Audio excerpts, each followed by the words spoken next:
Erin, thanks for joining me today and having this conversation. I also just noticed all your plants behind you. They look amazing. Yes. But thanks for coming here. Erin, if you wouldn't mind just maybe introducing yourself real fast, telling everybody who you are, who you work for, what you do. Yeah.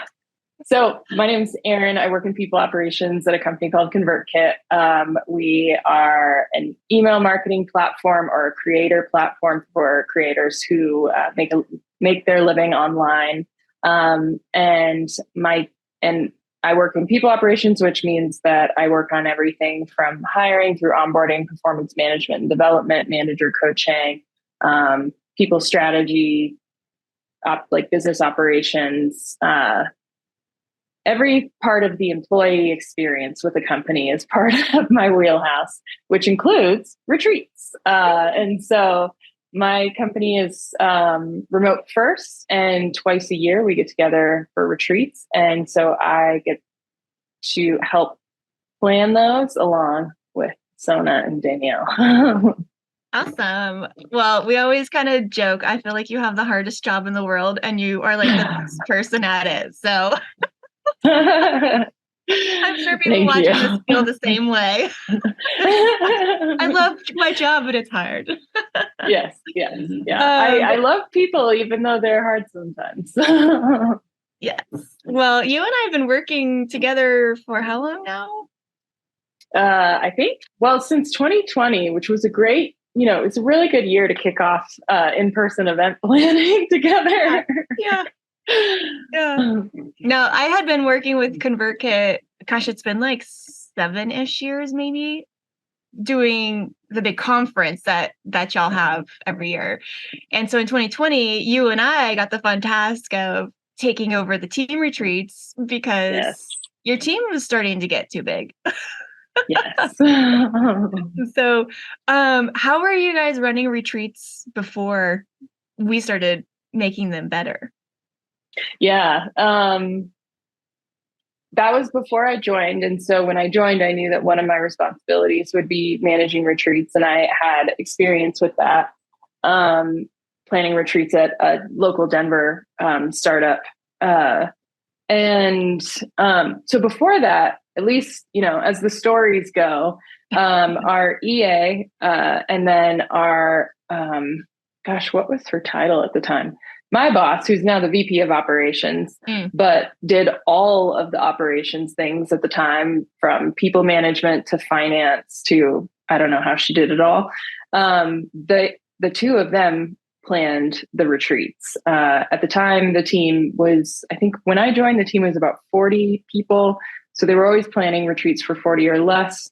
And then totally homegrown with that many people, they felt comfortable doing it themselves. And most of their meetups were located in Idaho, which is where the founder, Nathan, lives, and as does my boss, Ashley, and the EA. So they just had everybody come to them. Yeah. Do you feel like that is like a size where, and maybe from your past experience too with planning your retreats, that 40 to 50 size just kind of gets to be a point of like, man, this is a lot. Like everything just kind of like changes.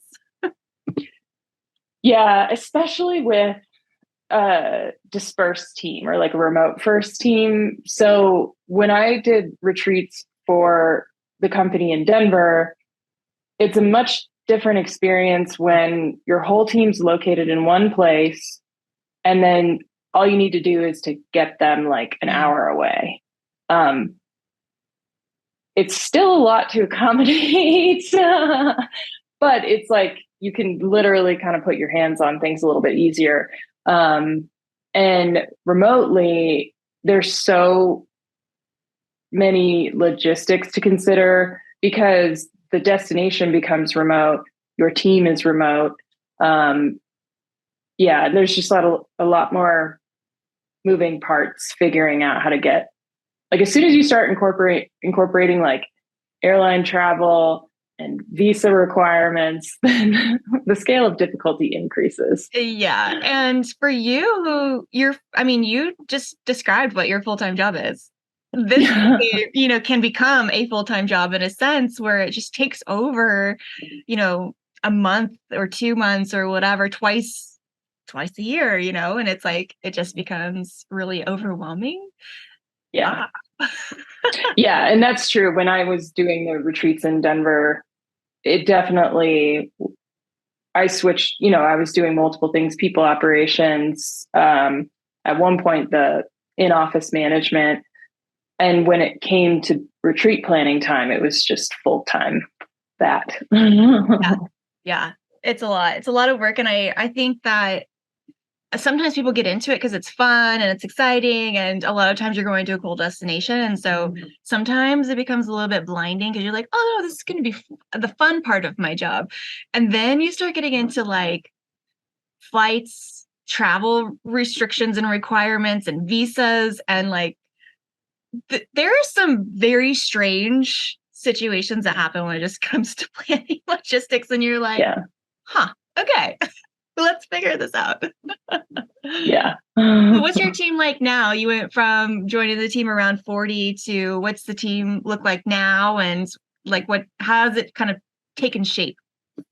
Yeah. So the team, we've kind of oscillated between 75 to 80 people now, in the last couple quarters. And we're going to add about 20 people this year. I would say it's about 70% US based, all distributed across the US, and about 30% international. And the farthest corners of international for us is New Zealand, Thailand, and I would say they're the furthest out of our time zones. The majority of the rest of the international team is located in Europe and Canada. And yeah, I think that's the makeup, at least location wise. Yes. What's tell me about a funny story or like something that kind of like talks a little bit about your team culture and like how you guys are, like what's your vibe as a company? Yeah, I mean, total recency bias. We were on a team call right before you and I got together to talk today, and the growth team, which is our we call it growth. Other companies might call it go to market. So it's like our marketing, sales, migrations, everyone who works with the customer side of the business. They were doing their demo day, sharing like what have they accomplished or launched in the last quarter. And one of our marketing team members who manages events was sharing a slide, and she's very relatable. She's got a good rapport with everyone. And she's sharing a slide talking about what she's been partnering on with a teammate. And she showed a picture of the teammate and she was joking. And she was like, you ever see photos of him? He always has the same pose. And then she like showed another picture of him and showed another picture of him. And people were laughing in the chat. And then she was like, okay. And another person on the team was controlling the slideshow. And so she's like, okay, next slide. And it was a picture of the two of them. But it was a picture of him, like one of his profile shots that he'd chosen. And then a random picture of her that someone had found from her previous career when she was in another role. And she, like in the middle of the call, she's talking about what the team has been accomplishing. She was like, where did this picture come from? I haven't seen that. Who did this? And so I do think that that's fairly representative of the team, of just like good natured, good fun, like can be like very focused on the business and their work. They work well together, but they're not above a lighthearted ribbing or an unexpected surprise in a team presentation. I love it. I love that that was the example, because even at team retreats, the last day, we always have like a farewell dinner, and the CEO always gives a speech saying, like at the dinner. But it's hilarious because the team writes the speech about funny things or, I don't know, silly situations that happen throughout the week during retreat. And it's quite comical. And your CEO gets up and reads it, and he has no idea what he's reading. Yeah. It's so funny. They started doing this years ago, and and the best part is that most of the new team members don't know that that's what's going on, and so someone has to like clue them in. But again, it's like it's all lighthearted, and we have a checks and balances. But there's usually like a writing team that like throughout the retreat is kind of getting together and like taking notes about different things that have happened. And then on the last day, we always have we finish our sessions in the morning, and then in the afternoon we kind of have like a low-key gathering time, like beach day or like field day hangout. And during that time, they finish the speech, and then our head of content, who's been with the team for probably like 6-7 years now, very trustworthy, but also has a good sense of humor. She will give it a read and a good screen to make sure that it's a little family friendly. And then that night he gets up on stage and reads the speech that he's never read before. And so it's so much fun to watch like him as he's reading it out loud, but you know, that split second when he like reads something and reacts and then it's like, whoa, and then says it. And he tries to make it, he does a good acting job too. He tries to make it seem real. It's super fun. I love it. But that's just, I think, a really good vibe or an example of your culture and just like having fun and being silly and just having fun with it. But yeah. And we're a very like, we've got a good team mentality. Like everybody chips in, whether it's finishing a feature that we need to launch by deadline or writing a speech for the CEO. Multi-talented. I love it. So you and I have been taking some trips together, which is kind of a recent, over the last year, I guess you and I have been traveling a little bit more together. And there's just been some times where you're like we're just having conversations and you're like, oh, like, I get it. But between the two different things we've been doing, we'll go do site visits for the retreat in advance of the team coming. And so that's our site visit. But this year, I kind of introduced you to a different world of fam tours. Tell me a little bit about your perspective about the difference between the two, like experiences. Yeah, I would say the site visits are they're more like project planning, and you're really only looking at like, how is my event going to take place in this venue? And you're still a little bit on the salesy side of the venue, because you still might get handed off. Like what I learned in site visits is the people who walk you through the site visit and talk to you about your options, there's still like potential moments of upsell for like, oh, work with this vendor for as you finalize like your activity planning, or here are your options for dinner. If you wanted to do it here for an extra couple thousand, we could do this and we could do this. And, they really let you like visualize it there. And sometimes that can feel interesting as the client to still be a part of that like sales and implementation process.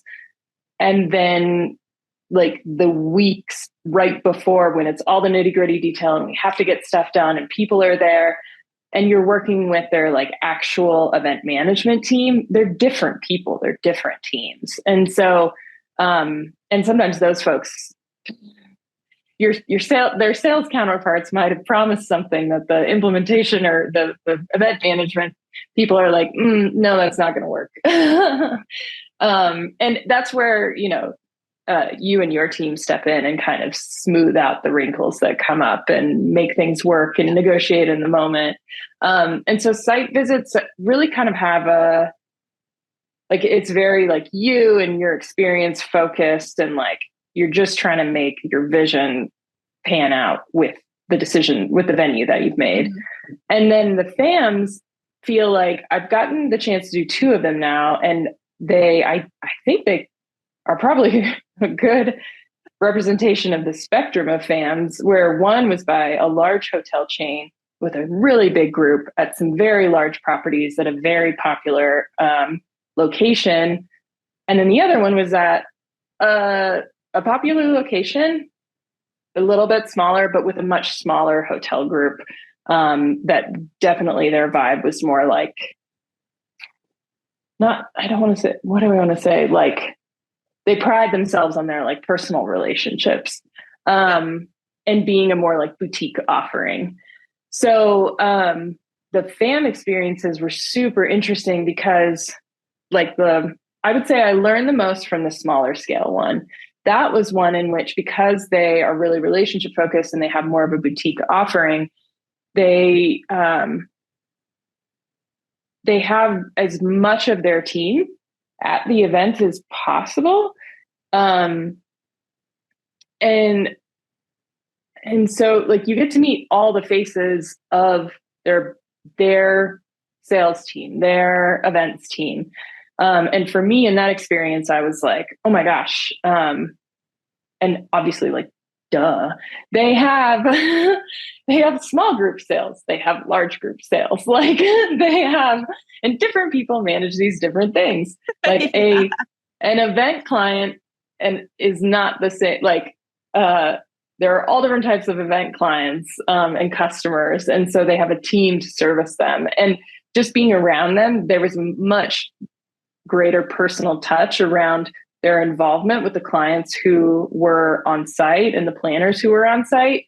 And I thought, to their credit, like they got to know everybody. And so you got to know these personalities and build that relationship, which was to their advantage. And we can talk a little bit more about some other learnings, but yeah. And then at the big ones, it's kind of like, oh, these are how these bigger entities operate, these bigger partnerships operate. Like, for example, the hotel chain with a major transportation and activity or excursion vendor. Like, that's a huge partnership that has that exists in multiple countries. And so it's just interesting to see how those are run, and also to know that like the level of service that excursion vendor is providing to this major hotel chain when hosting a FAM might not be the same level of service you're going to get as the smaller fish in the pond. And then they have, like, the people that you're meeting there are part of their sales team. But it's not likely, like, they're the sales team from the hotel like chain, and they're not going to be the people that you're working with when you're later planning your own event at their venue. Yeah. It's a different experience. But I guess the positive side of it is that you get to see so many different things or experience what you could do before bringing a team or before booking something. It's like, you have an idea of like, it's like not sight unseen, because we've done sight unseen venues before. But now if you were to, like, for an example, the smaller event you went on, we actually booked for the retreat this summer coming up. And it just gives you like this really unique perspective to go there and experience it like before everybody else gets to experience it. And you're like, oh, I get it. Because how many times have we looked at pictures online of this property or that property, and then come to find out after like reviews or real pictures or doing a site visit, because maybe I'm in town for something else or whatever, and we go see it, and then it's like, oh no. Yeah. The Photoshop does some great things online. And the other thing that I've really appreciated, because one of those experiences I did by myself and one of them I did with you, doing the one with the smaller fam was great, because I personally got to meet a lot of other event planners, and they were talking. It was just educational for me to hear about the event planning space in general, like the incentives there, the different clients they work with, the different venues they've worked with. You know, it's like, it is good information when they're talking about like, oh yeah, we've used two of this hotel groups venues and had a really good time, or like we've we've worked with this sales team and we trust them, or these people are so difficult to work with, I would never go to a property here. Because, people are having drinks and they're just having a good time. And so you really learn all the details. Yeah. And then on the other side of it, what was helpful for me, so a difference between like a FAM and a site visit, especially when we're doing it together, the site visit, of course, you're like, I have a vision and I know the things that my team wants to have happen at this event. So like, how do we lay that out? Like, do we have the final dinner here? Do we have this team call in this room or that room? But then when you and I are just at a FAM, they're kind of like, they're pulling out all the stops for the group that's there. And what I don't always realize that you are quite good at realizing is, oh, all of this is options for me and my clients. And you have a unique ability to both enjoy it in the moment and like take pictures and laugh and have videos, but at the same time be like, oh, this cool thing that they're doing for us this evening. Like, for example, at one venue, they had this whole like setup of hats, and all the clients got to choose a hat, and then they got to wear the hat the whole time, and like surprise and delight stuff. You immediately clocked like, oh, this is an option. I could do something like this. I could do something like this with hats with this vendor at a similar venue, or I could do it with something else. We could home grow something like this. And so for like your experience, for you to be able to be translating that for me in the moment, and you're doing that on my behalf, but you're also like teaching me as the client that these things are possible, and look at these things in this way, not just in a like purely logistical way. Yeah.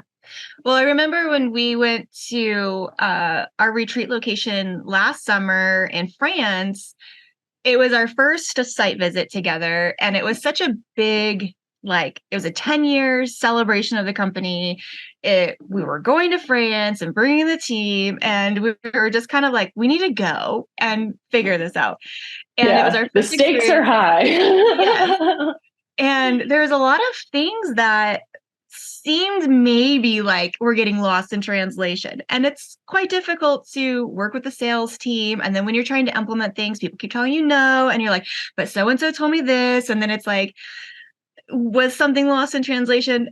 But anyway, when we get there, it was nice because we could ask a lot of questions or look through a different lens. Like, tell me about that experience too, of like your first encounter of like, ooh, do I know the right questions? Have I been asking the right questions? Like, oh my gosh, I didn't think about that. Like, does anything stick out for you in that experience that somebody could learn from, perhaps for their site visit and questions to ask?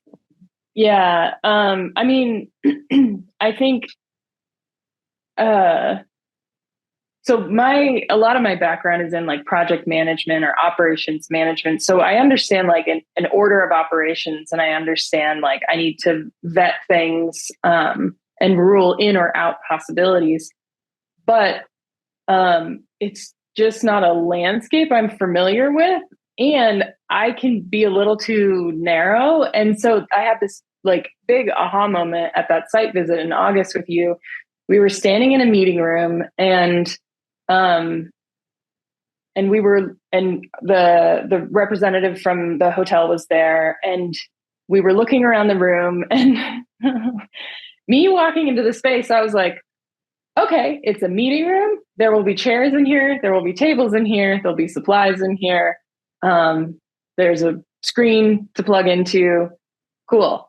Like, done. And in that, like, I'm looking at basic needs. I am making an assumption that I'm not articulating that because we signed a contract, we have access to this during our dates, which may not be true, which in that moment you helped highlight, like, you explicitly asked, will there be all day access to this? There was this, you just started listing off these questions in that moment that were all absolutely information that we needed. And to watch you kind of like go through your audit, I was like, oh my gosh, I'm so glad she's here. Because it was, do we have all day access? Can we get all day access if we need it? do we have access to all of the meeting rooms that we're looking at? Which ones are in our contract or not in our contract, which ended up being a learning moment. You got to read the print about like, what are the rooms that you've reserved if you're reserving rooms? And also, what do certain terms mean in French versus English? Yeah, And, yeah, that was fun one. Yeah.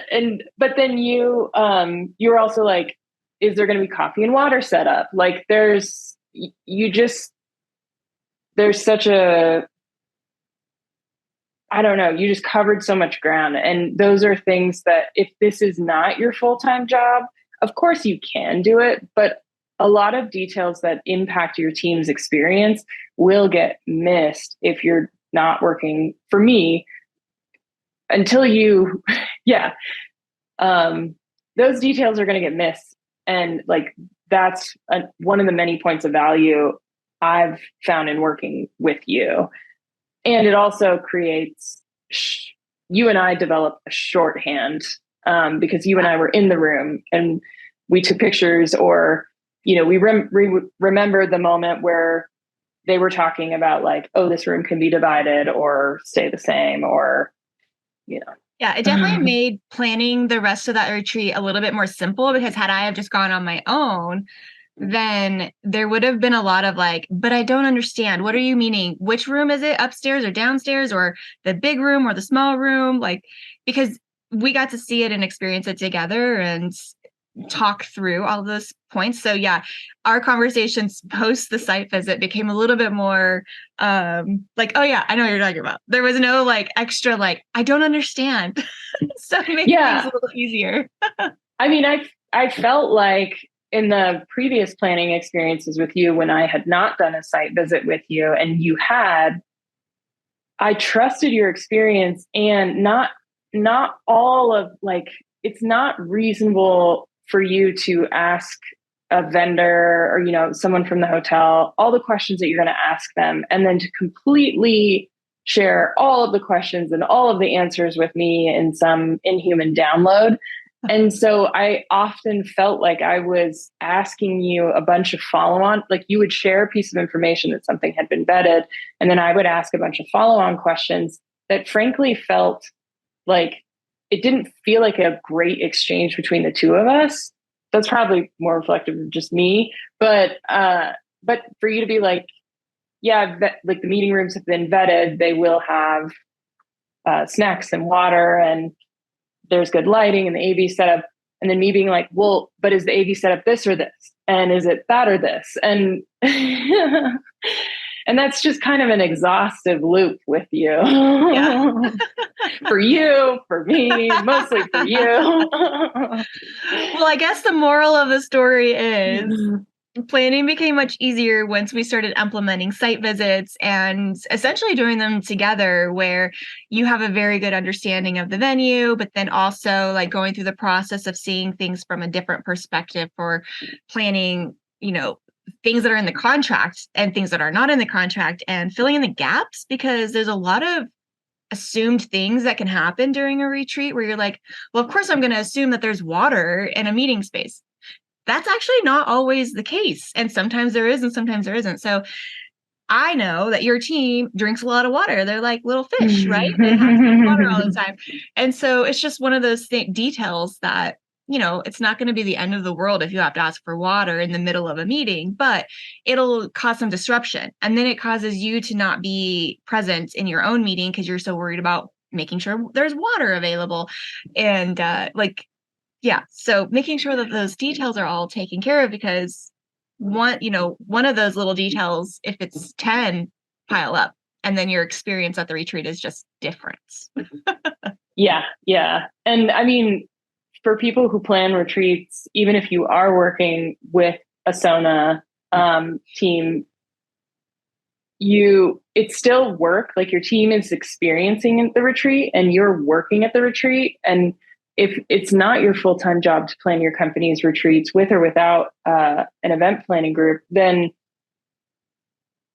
like my job is to also participate and very often run a lot of the sessions at the retreat. And it is like, one of the perks of like us getting to do a site visit and a fan tour is that, we're running around, we're doing activities, we're meeting people. It's very social. It's very active, but at least as someone who's going to these venues, we get a moment to like experience the venue and have a little bit of fun. And we're not trying to do two jobs at the same time. I mean, you might be doing two jobs at the same time, but as the client, I'm not trying to do two jobs at the same time. Yeah, that's my work. And then you at the retreat, that's your work.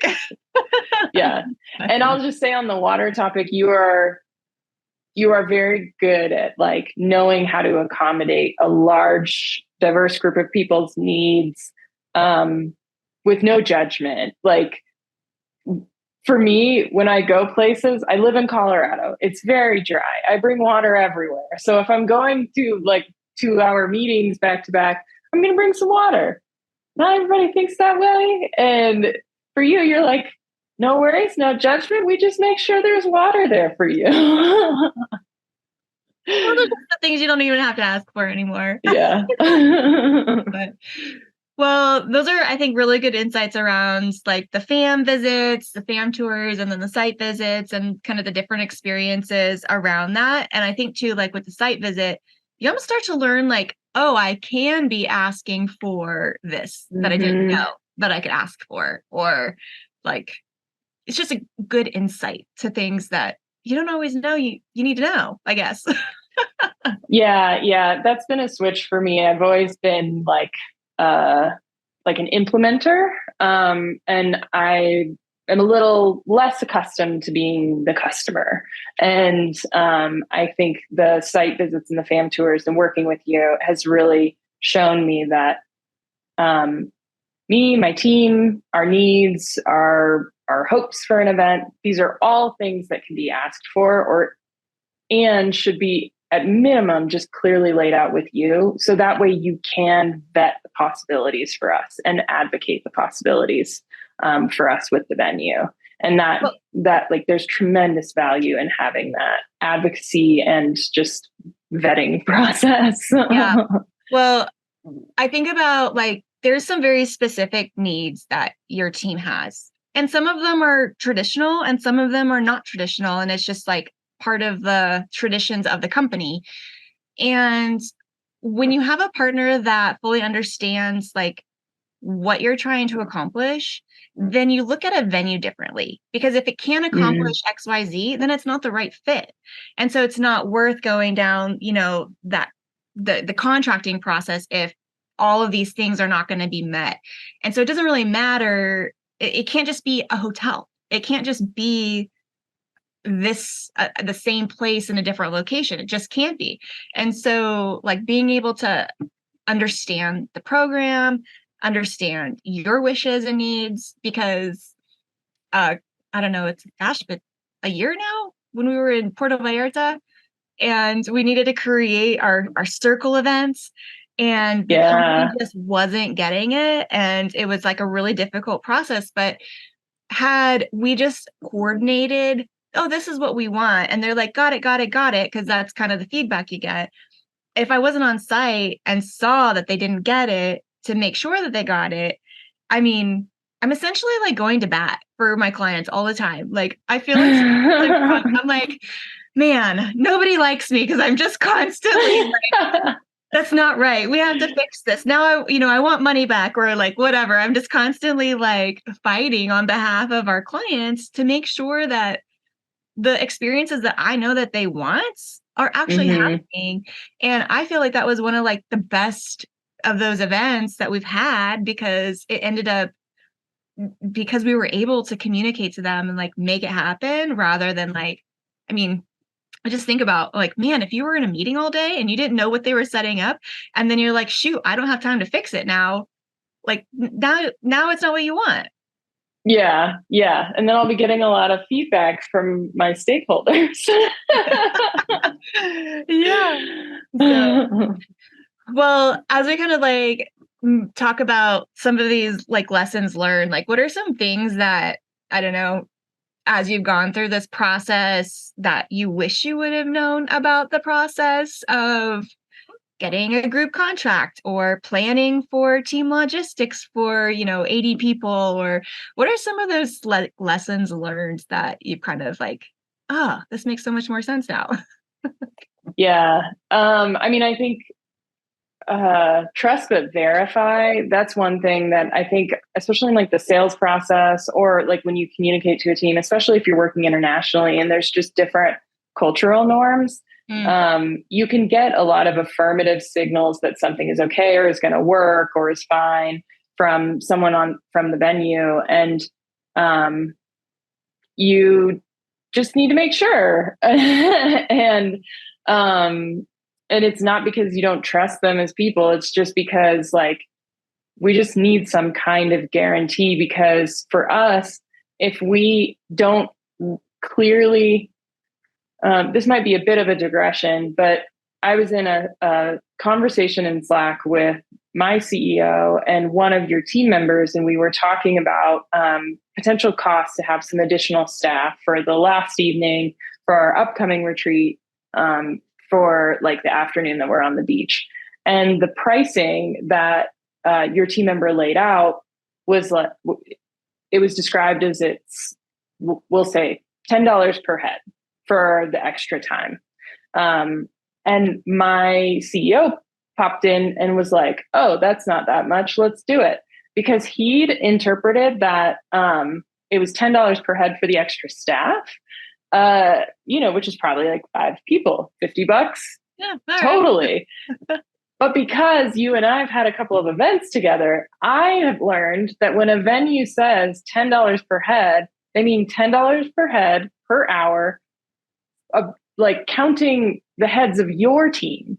So they're going to choose however many staff they want to assign, but they're going to charge you based on your team per hour. So if that's 50 people, $10 per head, that's $500. Like, and you're doing a 3-hour event, that's an extra $1,500, which maybe you don't have room in your budget for that, additional cost. And so I had to clarify that. So like the way things are priced and the pricing structure for offerings is just kind of like, it's like a language that you have to learn. And the same goes with details and contracts. Contracts run the gamut from like so long with all the contingencies and all the details. Like, for example, the retreat coming up, they had laid out each day's allotment of each meeting room, the hours that we're using each one. And that felt like a little over detailed compared to the contract that we signed for a smaller venue in August that didn't detail anything and basically was like, you're contracted for this many rooms per night and some other services for these 5 days. Sign here. And like, great. And like on the one hand, sometimes as the planner, it's really hard to know exactly the room allocation you need when you're signing a contract 12 months in advance. So you do your best. But on the other hand, when it's so vague, your team, and now I know a little bit more to spot it, but your team especially, like you spotted that immediately and you were like, oh, it just says catering services with a minimum. Then you went through and were like, here's what all this actually gets priced out to be that the hotel isn't doing on behalf of us. And like, we know to figure out. So just like the language in contracts, the way things get priced out, whether they get listed in the contract or not. And it ended up being quite a back and forth with that venue that we really wanted to attend, on honing in on the cost for all of our food and beverage, because like that can be a huge line item. And we needed that negotiation because we needed to have like a minimum and a maximum. Otherwise, we were going to go wildly over our budget. And then the other lessons learned, I'm blanking now. That's okay. I'm thinking there's so many things in contracts that like you just hit on too. Like hotels send you almost like it's sometimes a little bit of a mystery, like actually how much is it going to cost? Like they send you rates, or you finally get rates and you're like, oh, great. Like, $299 a night. I need 80 rooms for, 6 nights or 5 nights or whatever. And you're like, cool.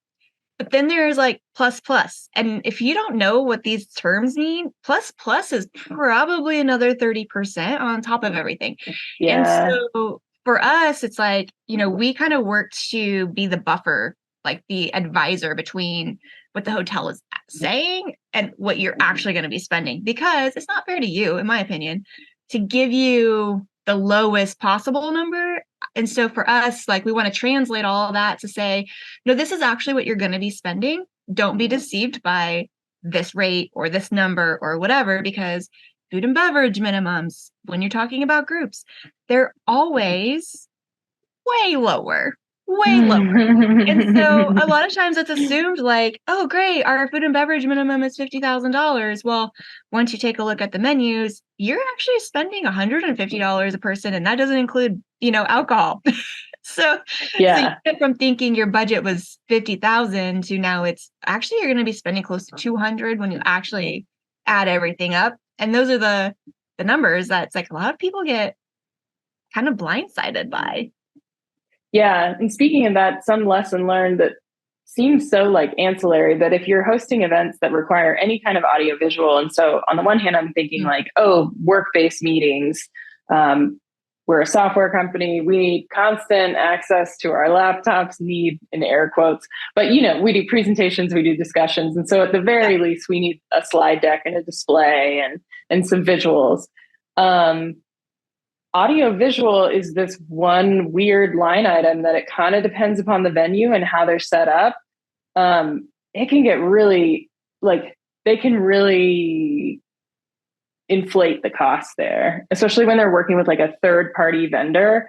Very often those third party vendors, they're going to bring their equipment on site and they require to have one of their team members running that equipment.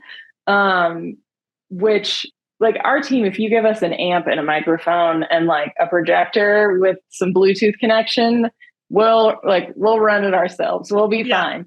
But depending upon the venue you're working with, they might only work with a third-party provider, and the third-party provider has to have someone who's being paid hourly or at a flat rate for the day. And the pricing is not consistent. You can't really like say, oh, my budget for this is $5,000 and expect it to be the same, cost in this location or this location. We've actually, I think, found that like Mexico is quite expensive for random things like just a sound system or a screen and projector. Yeah. And then it's like old stuff. It's not even like brand new, like state of the art. It's like this old, like pop-up screen, literal projector. And we're like, okay. Yeah. That's so funny that you mentioned that, because so in a venue where our money went the farthest on all the other line items, so lodging, all-inclusive food and beverage, access to the beach, all of this stuff, then audio visual is kind of inflated and maybe the quality isn't so good.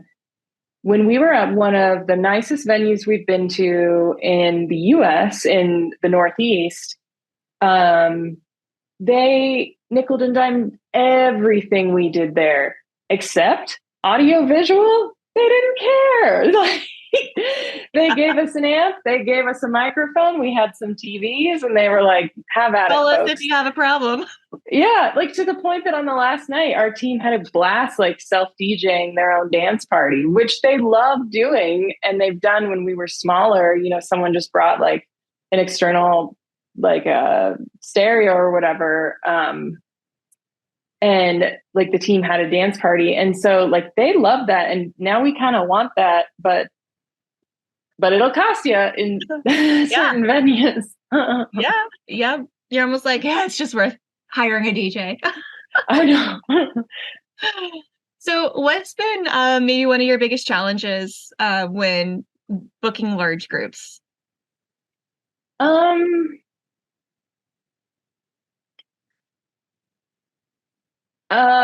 I guess mine are like my company or industry specific. So I like for a little, Challenges in booking large groups. Well, we have 80 people and there's 80 opinions.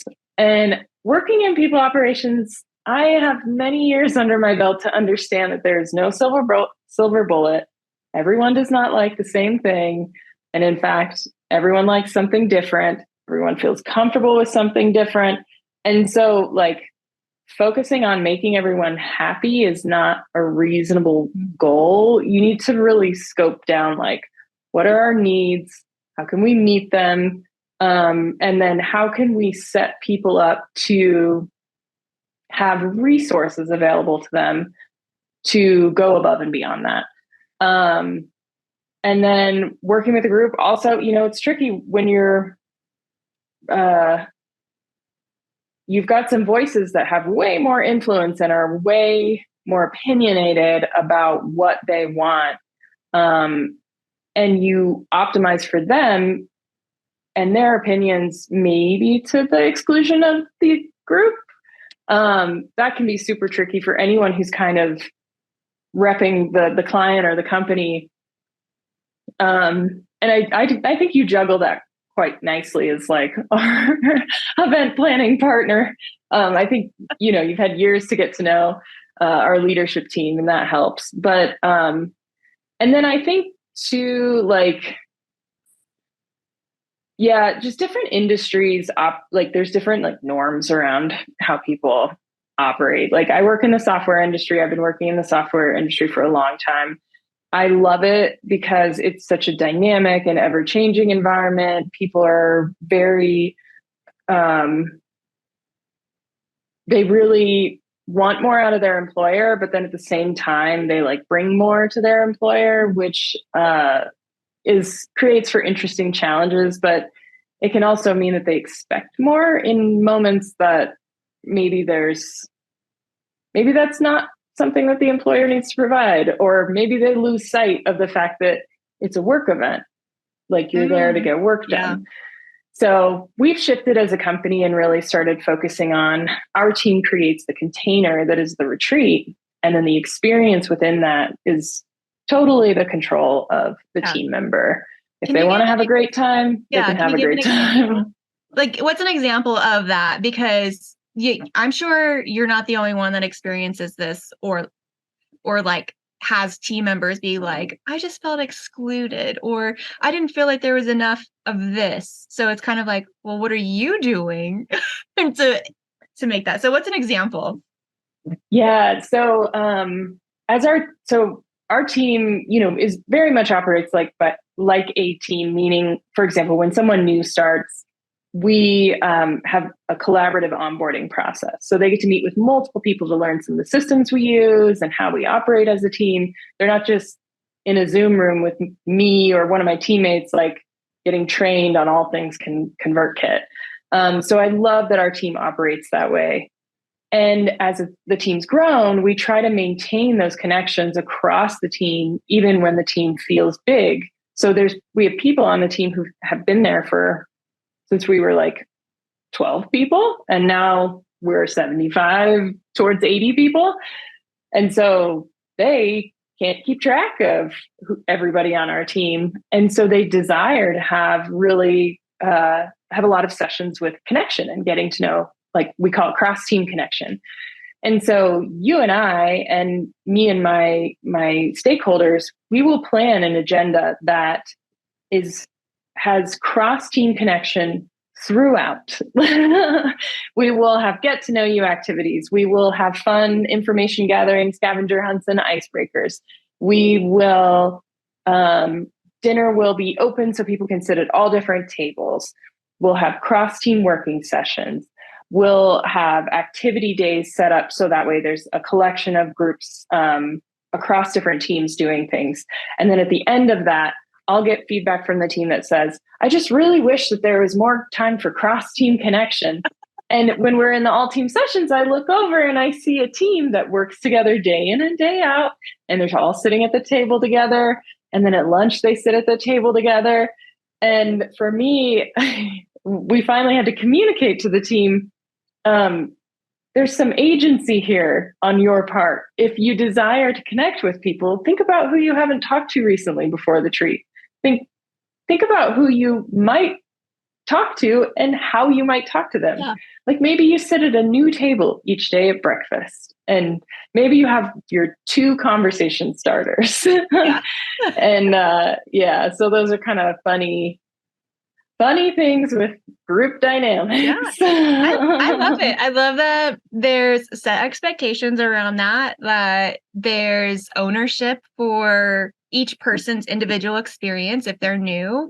Like we're providing great opportunities for you to meet people, but you got to show up. You also have to do that too. Like we can't give that to you or force you, because then if we forced you to come to the thing, then you're going to be like, oh, I didn't want to go to the thing. So Yeah. taking ownership individually of their own experience, that if, getting to know more people who they don't work with day in and day out, well, what can you do? Like, actually, your CEO does this. He puts a list on his phone of all the people he hasn't talked to, maybe new people, and he gives at least 5 minutes. He's like, I just have to have my 5-minute conversation with this person, and he checks them off. And I'm like, that's so smart, because now you're being really intentional about your time and how and who you need to talk to for whatever reason. You make that happen. So I love that, and I love that the team is, puts that on themselves, or you guys put that on your team too. I mean, they're complaining, but then you're like, but what are you doing? Are you showing up? Yeah. It's kind of one of those things that happen in the industry. There's a little bit of that, like, well, what could you do in this situation? Yeah. And then the other thing, and I don't know if this is super relevant, but I've noticed as the team has grown, for a period of time, like the team was quite small, and the retreats were literally positioned in like our career, like our job postings and our marketing around roles at ConvertKit. They were positioned as a benefit, like twice a year, you get to see your team, you get to travel to do it, you get to do, it was kind of that you get to instead of you have to. And as the team has gotten larger, there's just more. The retreats have moved from a you get to you have to. And I don't know that that's a negative thing, but when the group becomes bigger, then we're a remote first company. We have a lot of people who are very comfortable with spending most of their day alone in their office working remotely. And so being on site with their teammates for 5 days is intense. Not to mention the travel. We have an international team. There's some people who are traveling upwards of 20 hours for certain trips, depending upon the location, to get there. And it is no small ask. We've got new parents who are leaving their baby for the first time. We've got folks who are stepping away from like support systems and comforts of their home. It's a large ask. And so I think that positioning of, oh, this is a benefit, to like, oh, you need to do this now, has been a big shift that we've had to navigate as a team, and especially our founder, because he views the investment in a retreat as like, part of it is like something that he's providing to the team. Like, we're spending our own profits on creating this moment for you to connect with your teammates, largely for relationship purposes. So you really get to know them as people, and you can get some good work done in person, and we can use that as a jump off for all of our remote work for the rest of the year. So that's been interesting to navigate. And with that comes a lot of different asks around accommodations around like, can I leave at this time for this? Or and also just accommodations in general. And clearly communicating to your team that we very much want to accommodate and make retreats accessible to all bodies and walks of life. And that it's not an opening for you to make sure that we have like Diet Coke on site. So as much as we try sometimes. Yeah. But now it went from kind of like here's something that we're offering and creating for you. And now we're creating something, but it also has like serves a serious function for the business. Like the better our team works together, the better they know how to work together. And the more we can really kind of like jumpstart that twice a year at retreats, like the better the business will run. And so now it's an investment we're making in everyone and the team. Yeah. Yeah. Well, Erin, I don't want to keep you much longer, but I really appreciate this conversation with you. And I know that, another HR person from a similar company might watch this and be like, oh my gosh, it's just so helpful. So thank you for helping. Yeah, I hope some of this was helpful. So I've learned a lot. Yeah, I've learned a lot from working with you. And I think the longer that we've worked together, the better we've been able to work together. And I think that working together in person more and more has really like launched that, especially. So it sounds like an effect of having a team retreat for your company. Oh, hey. But working in person is helping boost some results. Yeah. And it's not all the time. We do a couple of trips together a couple times a year. And here we are just getting the other work done on Zoom the rest of the time. Yeah. But anyway, thanks so much for your time. Are you open to somebody reaching out if they have questions? Oh, yeah. Yeah. If someone has questions, I will say it's super helpful if you know exactly what you're after. Sometimes I've had people reach out and be like, tell me about retreats with like a bigger group. And I'm like, watch this. Which part?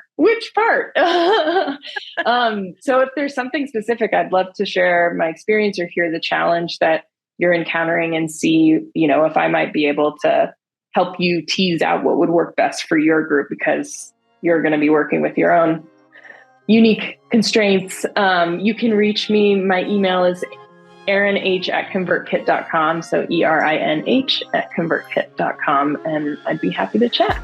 Well, thanks, Erin. I'm excited. I'm excited for your upcoming retreats too. Me too. All right. Well, thank you. Thanks, Danielle. This is great.